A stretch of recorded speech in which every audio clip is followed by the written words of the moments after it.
புழல் ஒன்றியம் தீர்த்தங்கரையம்பட்டு பகுதியில் ஆளுநருக்கு எதிராக உச்சநீதிமன்றம் தீர்ப்பு வழங்கியதை தொடர்ந்து திமுகவினர் பட்டாசு வெடித்து இனிப்பு வழங்கி கொண்டாட்டம். தமிழ்நாடு அரசின் சட்ட மசோதாக்களுக்கு ஒப்புதல் வழங்காமல் இழுத்தடிக்கும் ஆளுநரின் நடவடிக்கையை கண்டித்து தமிழ்நாடு அரசு தாக்கல் செய்த மனு மீது இன்று உச்சநீதிமன்றம் அதிரடி தீர்ப்பு வழங்கியது.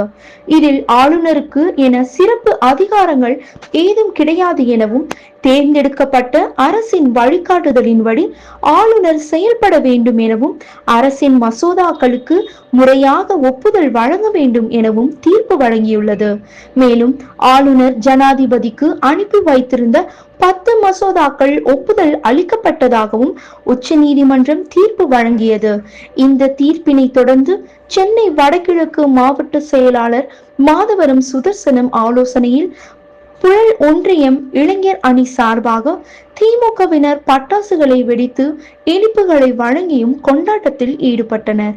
புழல் ஒன்றிய செயலாளர் அற்புதராஜ் மற்றும் கழக இளைஞர் அணி அமைப்பாளர் யுவராஜ் மற்றும் திரளான இளைஞர் அணியினர், கழக நிர்வாகிகள் ஒன்று திரண்டு ஆளுநருக்கு எதிராக முழக்கங்களை எழுப்பிய திமுகவினர் ஆளுநர் உடனடியாக பதவி விலகிட வேண்டும் எனவும் அப்போது வலியுறுத்தினர்.